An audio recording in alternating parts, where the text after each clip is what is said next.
James Cameron has directed 10 feature films across 4 decades. The casting decisions that actually survived to the screen are almost less interesting than the ones that did not. Matt Damon walked away from a role that would have paid him somewhere in the neighborhood of $250 million.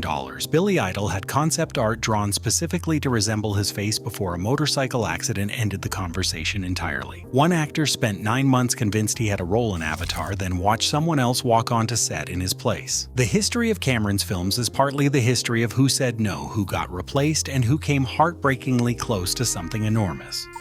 Most people's knowledge of Terminator casting starts and ends with Arnold getting the job, but that version of events skips the genuinely strange story that came before it. Cameron's original concept for the T-800 wasn't a wall of Austrian muscle. It was a gray man, unremarkable in a crowd, someone who could blend in completely before striking. The actor Cameron had in mind for that version of the role was Lance Henriksen, a lean, angular character actor whose eyes already looked like they belonged to something non-human. You'd think Cameron would have fought for that concept, and what he did instead was something far more creative and arguably more unhinged. He had Henriksen dress up in full character, gold foil pressed onto his teeth, leather jacket, the complete transformation, and walk unannounced into an Orion Pictures production meeting. The secretary reportedly dropped her typewriter on the spot. Henriksen and multiple crew members have told versions of that story consistently enough over the years that the core of it holds up, even if the details have acquired a little polish. Orion Pictures president Mike Medavoy looked at Schwarzenegger and arrived at a completely different idea, approaching Arnold about playing Kyle Reese and suggesting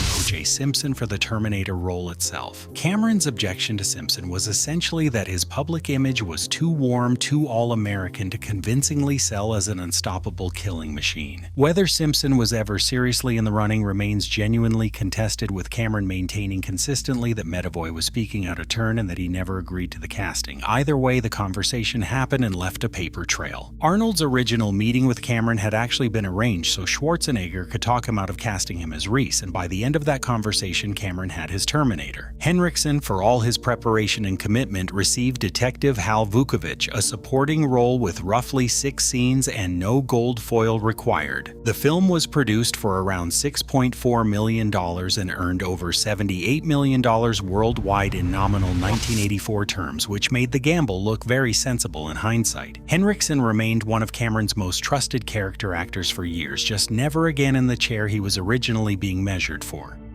By every account, James Remar was genuinely strong in the early weeks of Aliens production, and Cameron had cast him as Corporal Hicks for good reason. Remar had already worked with director Walter Hill on The Warriors in 48 Hours, and he understood how to carry a certain kind of quiet toughness without tipping it into performance. For roughly a month of filming at Pinewood Studios, Remar was Hicks, and then he was not. The official line for decades was creative differences, a phrase that covers a considerable amount of ground in Hollywood, and most people involved respected it enough not to push further. Remar himself eventually opened up about what actually happened, first on a podcast appearance and then in more detail elsewhere. There had been substance issues, his London apartment was raided, and producer Gail Ann Hurd has since stated that Remar was arrested following an encounter with an undercover officer. With the production working to help limit the legal consequences he faced in the UK, his departure from the film followed shortly after. Separately from all of that, there had been an incident on the Pinewood stages involving a prop firearm that Remar discharged accidentally, the resulting blast punching through the wall into the adjacent Little Shop of Horrors set. Nobody was hurt, but the timing was not exactly working in his favor. Michael Biehn came in to replace him and inherited Remar's existing costume, including a chest plate decorated with a heart and padlock motif that Biehn immediately disliked, comparing it to a bullseye painted directly over his sternum. Considering what Cameron does to Marines in that film, that is not an unreasonable observation. Here is a detail that went unnoticed for years. Remar is still in the finished film, visible in one shot during the alien nest sequence before the cut takes you elsewhere. Nobody caught it for a long time. Aliens grossed over $130 million worldwide in nominal 1986 terms. Biehn's performance as Hicks became one of the defining supporting roles of that decade. Remar built a long career in other projects, and he maintained a genuine friendship with Cameron throughout.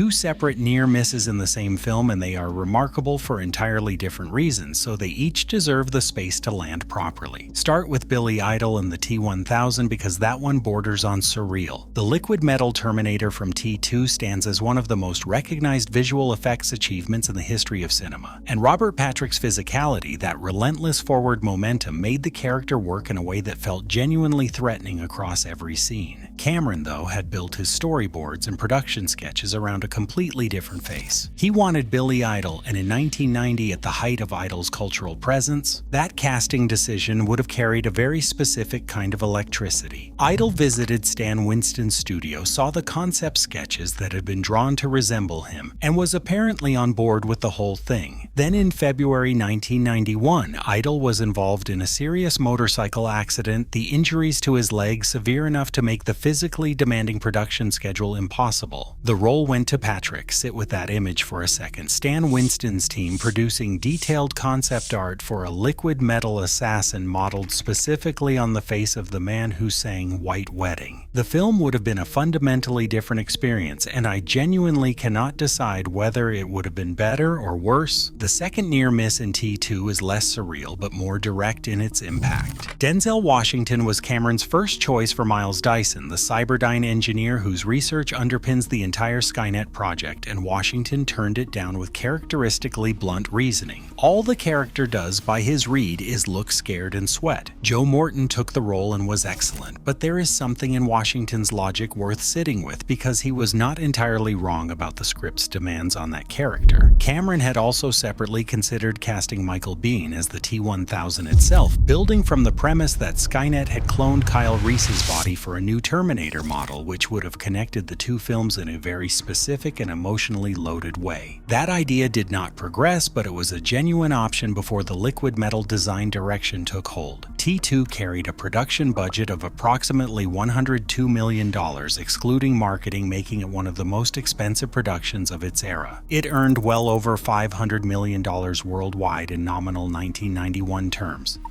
This entry is less about a star who lost a role and more about an existing star who nearly prevented a casting decision from sticking. Schwarzenegger was not warm to the idea of Jamie Lee Curtis playing his wife Helen. By multiple accounts, he was distinctly cool about it during early discussions, and his representatives signaled clearly that he was not sold on the choice. James Cameron ran screen tests with other options while the standoff continued, and the friction was real enough that it carried into the earliest days of production. What resolved it was the cameras actually rolling. Schwarzenegger later acknowledged that Curtis was exactly right for the role once he saw her work in context, and any trace of his earlier resistance vanished quickly enough that it barely registers in how the film feels. But a version of True Lies with a different actress in that role exists somewhere in the space of what almost happened. The film Cameron actually made, produced for approximately $120 million and earning around $380 million worldwide in nominal 1994 terms, owes a fair amount of its energy to Curtis holding that part together.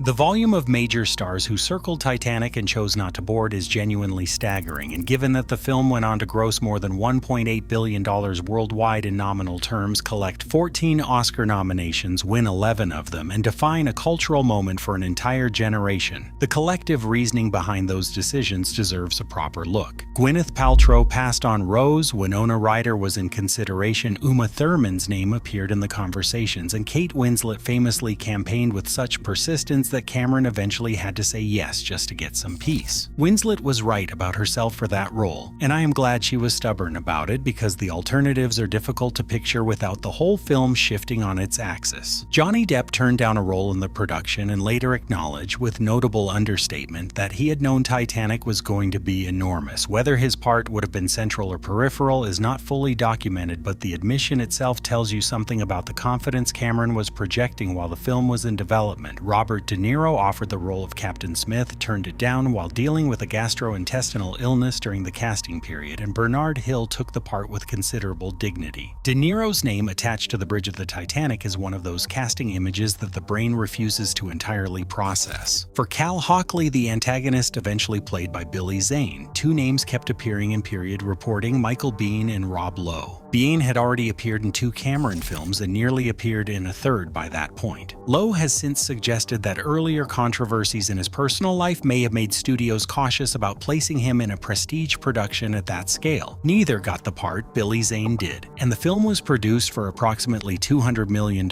making it the most expensive production ever made at the time of its release. It covered that investment without much difficulty.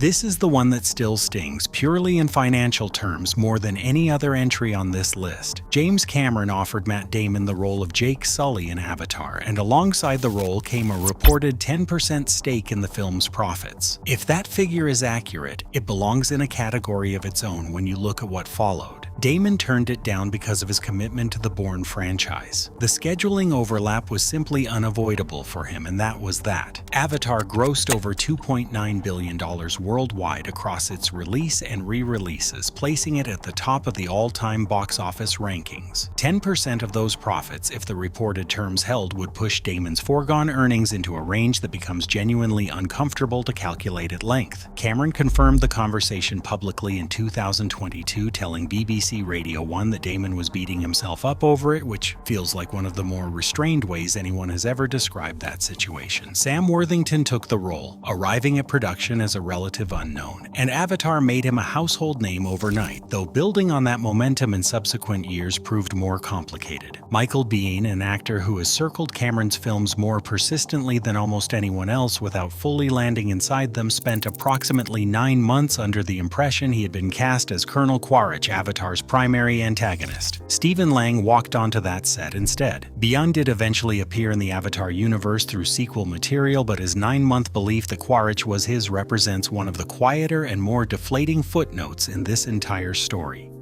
Cameron cast Una Chaplin as the antagonist, varying nearly a decade before Avatar: Fire and Ash reached screens in 2025, locking in a performer he had chosen almost entirely on instinct. Cameron apparently did not know at the time of casting that Chaplin is the granddaughter of Charlie Chaplin, one of the most consequential figures in the history of cinema. By his own account, he had been meeting more famous and more established actors for the role, and he chose Una Chaplin anyway based on gut feeling over credential. There's something fitting about that pattern. Cameron has built his entire career on trusting instinct over expectation, which is partly how he ended up with the cast that made Titanic work, even as the people being offered those roles were actively choosing to walk away from it. The thread running through all of these decisions is not really about poor judgment or missed opportunity, though there is plenty of both scattered through the story. What it actually reveals is how contingent the making of any major film is, regardless of the director's track record or the scale of the resources behind it. Cameron went on to make some of the highest-grossing films in history. The people who declined those roles went on to long and successful careers by almost any measure, and the gap between those two outcomes, in terms of raw financial and cultural weight, remains almost impossible to fully close in your mind. Michael Biehn nearly appeared in the Terminator as the lead villain. He replaced James Remar in Aliens weeks into shooting, was considered for the T-1000 and T-2, turned up in casting conversations around Titanic, and spent 9 months certain he had been cast in Avatar. No other figure in Cameron's orbit came that close to appearing in that many of his films while remaining on the outside of most of them, and that is either one of Hollywood history's more fascinating footnotes or the most quietly ironic casting story the modern era produced. Possibly both. The actors who said yes got the iconic roles. The ones who said no got the story they will be asked about for the rest of their careers. Cameron got his film either way, and that is probably the most honest thing you can say about how this industry actually operates.